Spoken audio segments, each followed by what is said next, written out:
जय हिंद साथियों। आज हम बात करेंगे भारतीय संविधान के बहुत ही महत्वपूर्ण टॉपिक संविधान की अनुसूचियों की। अनुसूचियों को लेकर अलग अलग एग्जाम में अलग अलग प्रश्न पूछे जाते हैं, तो आज हम इसको अच्छे से समझते हैं। यकीन मानिए, अगर आप पूरी वीडियो को अंत तक ध्यान से देखते हैं तो अगर पेपर में कोई भी प्रश्न आता है तो निश्चित ही आप उसे सही कर पाएंगे। अब चलिए शुरू करते हैं। अनुसूचियाँ। तो अनुसूचियों को संविधान में शामिल नहीं किया गया है, बल्कि उन्हें परिशिष्ट के रूप में जोड़ा गया है। मूल संविधान जो हमारा बनकर तैयार हुआ था, इसमें कुल 8 अनुसूचियाँ थीं, लेकिन धीरे धीरे इसमें संविधान संशोधन हुए और बाद में 4 अनुसूचियाँ और जोड़ दी गई। और अब कितनी अनुसूचियाँ हैं संविधान में? 12। यानी कि अगर प्रश्न आए कि मूल संविधान में कितनी अनुसूचियाँ थी तो 8 पे टिक करेंगे, और वर्तमान में पूछा जाए अनुसूचियों की संख्या कितनी है तो आप 12 पे टिक करोगे। अब हम एक एक करके पहले हम शुरू की 8 अनुसूचियों को देखेंगे और बाद में जो 4 अनुसूची संविधान के द्वारा जुड़ी हैं 9, 10, 11, 12 उनको फिर समझेंगे। तो सबसे पहले प्रथम अनुसूची। अब यहाँ से एक बात ध्यान देने वाली है, चाहे प्रथम अनुसूची हो, चाहे प्रथम भाग हो या फिर प्रथम अनुच्छेद हो, सभी में राज्य और केंद्र शासित प्रदेशों के बारे में वर्णन किया गया है। तो यहाँ भी यही है कि प्रथम अनुसूची में क्या बताया गया है, भारत के राज्य एवं केंद्र शासित प्रदेशों के नाम एवं क्षेत्र का विस्तार का उल्लेख किया गया है। यहाँ से एक प्रश्न पेपर में पूछा जाता है कि अगर देश में कोई भी नया राज्य घटा है या बढ़ा है तो किस अनुसूची में परिवर्तन होगा, तो आपका आंसर होगा प्रथम अनुसूची में। अब दूसरी अनुसूची की बात करते हैं। तो दूसरी अनुसूची में पदाधिकारियों के वेतन, भत्ते एवं पेंशन से जुड़े प्रावधान है।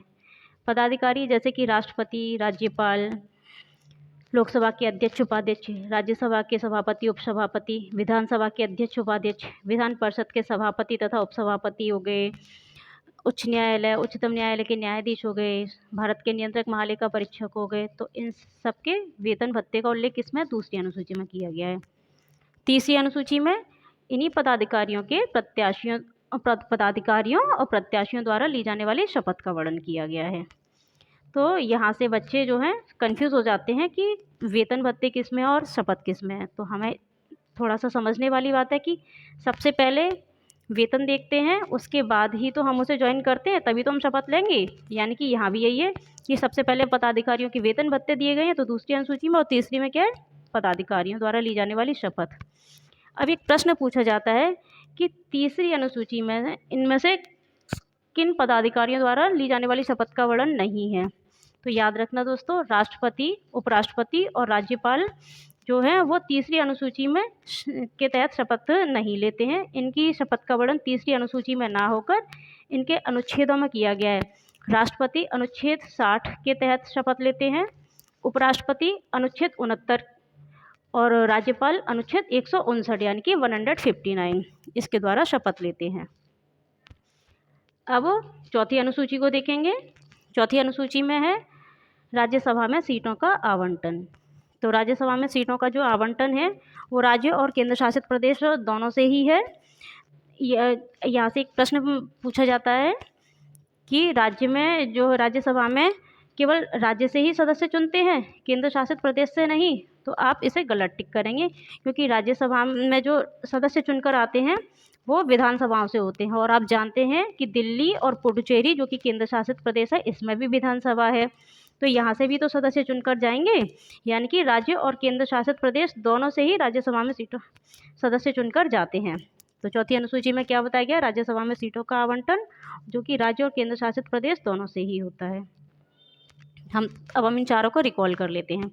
प्रथम अनुसूची, इसमें क्या है, राज्य और संघ राज्य क्षेत्रों का वर्णन है। दूसरी अनुसूची में क्या है, पदाधिकारियों के वेतन भत्ते और पेंशन से जुड़े प्रावधान है। तीसरी अनुसूची में क्या है, यह पदाधिकारियों और प्रत्याशियों द्वारा ली जाने वाली शपथ, किसकी शपथ को छोड़कर, राष्ट्रपति, उपराष्ट्रपति और राज्यपाल की शपथ को छोड़कर।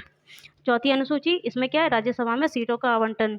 तो राज्यसभा में सदस्य कहाँ से जाएंगे, राज्यों से भी और केंद्र शासित प्रदेशों से भी। और केंद्र शासित प्रदेश कौन से, केवल 2, दिल्ली और पुडुचेरी।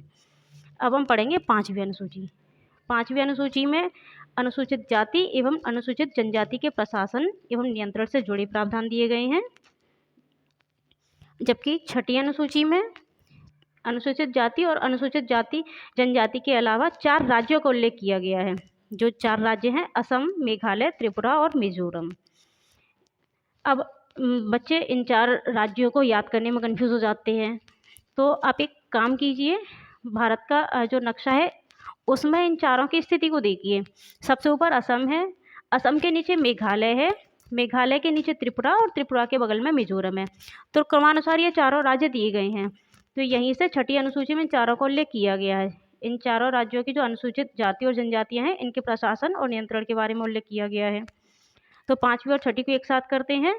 पाँचवीं में अनुसूचित क्षेत्र और अनुसूचित जनजाति के प्रशासन और नियंत्रण के बारे में, जबकि छठी अनुसूची में 4 राज्य दिए गए हैं, असम, मेघालय, त्रिपुरा और मिजोरम के प्रशासन एवं नियंत्रण से जुड़े प्रावधान है। तो यहाँ से भी पेपर में प्रश्न पूछा गया, यूपीएससी की में प्रश्न पूछा गया है कि किन 2 अनुसूचियों में अनुसूचित जाति और अनुसूचित जनजाति से संबंधित प्रावधान दिए गए हैं। तो आप टिक करेंगे 5वीं और छठी अनुसूची में। अब हम देखते हैं 7वीं और 8वीं अनुसूची को। 7वीं में सूचियों का उल्लेख किया गया है। सूची कैसी? संघ सूची। सूचियाँ 3 प्रकार की हैं, संघ सूची, राज्य सूची और समवर्ती सूची। संघ सूची, जिन पे कानून बनाने का अधिकार, संघ सूची में जो विषय रखे गए हैं इनमें कानून बनाने का अधिकार किसको है? केंद्र के पास है। राज्य सूची के जो विषय हैं इस पे कानून बनाने का अधिकार राज्य को है, और समवर्ती सूची में जो भी विषय हैं इस पे कानून बनाने का अधिकार दोनों को है। लेकिन अगर इनके बीच विवाद की स्थिति होती है तो प्राथमिकता केंद्र को दी जाएगी। अब इसमें आप नोट कर लीजिएगा कि संघ सूची में पहले 97 विषय थे, लेकिन अब इनको बढ़ा के इनकी संख्या हो गई है 100। राज्य सूची में पहले 66 विषय थे, लेकिन अब इनकी संख्या कम कर दी गई है और इनकी संख्या हो गई है अब 61। और समवर्ती सूची में पहले 47 विषय थे और अब इनको बढ़ा के इनकी संख्या कर दी गई है 52। तो आप इसको याद रखिएगा ज़रूर। संघ सूची, राज्य सूची और समवर्ती सूची, इनमें जो भी विषय हैं इनकी संख्या कितनी कितनी हो गई है। अब सूची से संबंधित एक अनुच्छेद भी है जो है अनुच्छेद 246। तो पूछा जाता है कि किस अनुच्छेद में केंद्र और राज्य की शक्तियों के बंटवारे का उल्लेख है। तो आप कहेंगे अनुच्छेद 246, जिसमें संघ सूची, राज्य सूची और समवर्ती सूची का उल्लेख किया गया है। 7 से 7, 7 से सूची। तो आप ऐसे भी याद रख पाएंगे इसको। अब बात करते हैं 8वीं अनुसूची की। तो 8वीं अनुसूची में भाषाओं का उल्लेख किया गया है। जब हमारा संविधान बना था, मूल संविधान, तो इसमें 14 भाषाएं थीं, लेकिन बाद में संविधान संशोधन के द्वारा इसमें 8 भाषाएं और जोड़ दी गई। अब इनकी संख्या हो गई है 22। यानी कि वर्तमान में कितनी भाषाएं संविधान में दी गई हैं? जो 22 भाषाएं। इसको भी समझते हैं। 14 भाषाएं। अब 15वीं भाषा कौन सी थी? तो 21वें संविधान संशोधन जो कि हुआ था आपका 1967 यानी कि 1967 में। तो 21वें संविधान संशोधन के द्वारा सिंधी भाषा को जोड़ा गया। फिर 71वें संविधान संशोधन, इसके द्वारा जो है नेपाली, मणिपुरी और कोंकणी को जोड़ा गया सन 1992 में।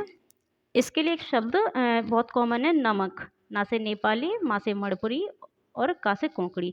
तो आप यहाँ से याद रख सकते हैं कौन सी 3 भाषाएं जुड़ी 1992 में 71वें संविधान संशोधन से? तो नेपाली, मणिपुरी और कोंकणी। अब 92वां संविधान संशोधन, जिससे 4 भाषाएं जोड़ी गई सन 2003 में। तो वो कौन सी 4 भाषाएं हैं? बोडो, डोगरी, मैथिली और संथाली। सन 2003 में जोड़ी गई थी। इसके लिए भी एक निमोनिक है, जिसको बी से बोडो, BDMS बोलते हैं। BDMS यानी कि बी से बोडो, डो से डोगरी, एम से मैथिली और एस से संथाली। तो आप याद रख लीजिएगा। मूल संविधान में 14 भाषाएं थी, वर्तमान में 22 भाषाएं हैं। 15वीं भाषा सिंधी भाषा, उसके बाद 15 और 3 18, यानी कि 3 भाषाएं नेपाली, मणिपुरी, कोंकणी, नमक, और फिर 18 के बाद 4 भाषाएं BDMS, बोडो, डोगरी, मैथिली और संथाली। इनके संविधान संशोधन आपको याद रखने हैं। सिंधी 21वें संविधान संशोधन के द्वारा, नेपाली, मणिपुरी, कोंकणी 71वें संविधान संशोधन के द्वारा, और बोडो, डोगरी, मैथिली और संथाली 92वें संविधान संशोधन के द्वारा जोड़ी गई संविधान में। तो हमने शुरू की 8 अनुसूचियाँ देख ली हैं जो कि हमारे मूल संविधान में थी।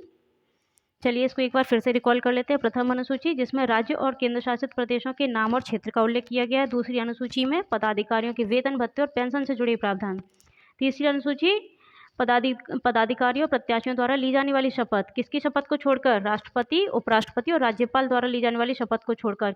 इनकी शपथ का उल्लेख कहाँ पे है? अनुच्छेदों में दिया गया है। कौन से अनुच्छेद है? राष्ट्रपति का 60, उपराष्ट्रपति का 69 यानी कि 69, और राज्यपाल का 159 यानी कि 159। चौथी अनुसूची में राज्यसभा में सीटों का आवंटन है। 5वीं, 6ठी एक साथ, दोनों में क्या है? अनुसूचित जाति और जनजाति क्षेत्रों से जुड़े प्रावधान। 5वीं में और 6वीं में कुछ 4 राज्य और शामिल हैं, असम, मेघालय, त्रिपुरा, मिजोरम।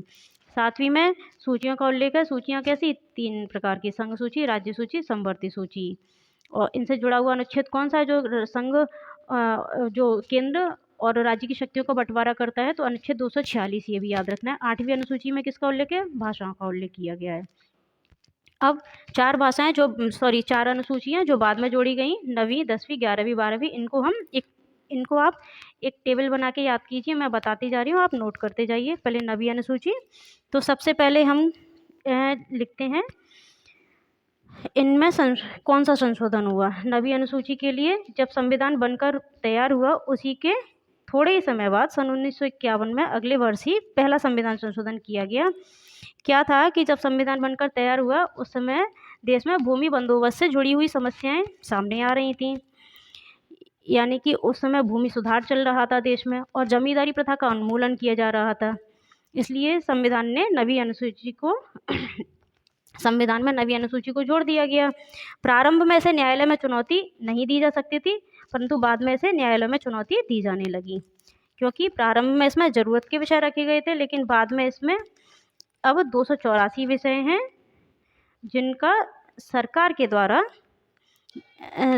गलत तरीके से अपने स्वार्थ के लिए उपयोग किया जाने लगा है। सुप्रीम कोर्ट ने इसे गैरकानूनी बताया और बाद में कह दिया कि इसमें रखे गए विषय यदि संवैधानिक मान्यताओं को चुनौती दे रहे हैं तो इनको भी न्यायालय में चुनौती दी जा सकती है। तो आप शॉर्ट में याद रख सकते हैं, 9वीं अनुसूची भूमि सुधार और जमींदारी उन्मूलन इससे संबंधित है। और इसे कब जोड़ा गया? पहला संविधान संशोधन था, किस वर्ष हुआ? तो संविधान संशोधन यानी कि पहला वर्ष में लिखिए आप 1951। विषय क्या है? भूमि सुधार और जमींदारी उन्मूलन। तो ये इस 9वीं अनुसूची में आप लिख दीजिए, जिसमें विशिष्ट अधिनियम और विनियम के सत्यापन यानी कि ये वाला प्रावधान है। इसको शुद्ध भाषा में समझें तो भूमि के सुधार से संबंधित है। अब बात करते हैं 10वीं अनुसूची, दा से 10वीं और दा से दल बदल। 10वीं अनुसूची में बताया गया दल बदल के बारे में। तो दल बदल से संबंधित प्रावधान जो है ये 92वें संविधान संशोधन के द्वारा इस अनुसूची को जोड़ा गया। और किस वर्ष जोड़ा गया? तो वर्ष 1985 में। क्या हुआ कि ये वो दौर चल रहा था हमारे देश में वर्ष 1985 में जब किसी भी दल को सरकार बनाने के लिए पूर्ण बहुमत नहीं मिल रहा था। कई छोटे छोटे दल उभर कर आ रहे थे जो सरकार बनाने के लिए एक पार्टी से दूसरी पार्टी में जा रहे थे। इससे क्या हुआ? अस्थिरता पैदा हो रही थी देश में। तो क्या किया गया? एक कानून ला गया देश में, और उसमें कहा गया कि अगर आपको दल से बदल करना है तो आप चुनाव से पहले कीजिए। अगर आप चुनाव के बाद ऐसा करते हैं तो आपकी योग्यता को शून्य घोषित कर दिया, आपकी सदस्यता को शून्य घोषित कर दिया जाएगा। इस प्रकार 10वीं अनुसूची को जोड़ा गया। इसमें 91वें सन 2003 में 51वां यानी कि 91वां संविधान संशोधन किया गया। उसके बाद इसको दल बदल विरोधी कानून भी कहा जाने लगा। तो ये प्रश्न पूछा जाता है कि किस अनुसूची को दल बदल विरोधी कानून कहते हैं? तो आप कहेंगे 10वीं अनुसूची को। और किस संविधान संशोधन के द्वारा संज्ञा दी गई? तो 91वें संविधान संशोधन यानी कि 91वें संविधान संशोधन जो कि 2003 में हुआ था, तब इसे दल बदल विरोधी कानून कहा जाने लगा। बहुत ही महत्वपूर्ण है, इससे कई बार प्रश्न पूछे गए हैं 10वीं अनुसूची को लेकर। अब पढ़ेंगे 11वीं अनुसूची। तो 11वीं अनुसूची में पंचायतों के बारे में बताया गया है। पंचायत यानी कि ग्रामीण प्रशासन का उल्लेख है, जिसमें 29 विषय शामिल हैं। इसे 73वें संविधान संशोधन के द्वारा जोड़ा गया सन 1992 में। बहुत ही महत्वपूर्ण है।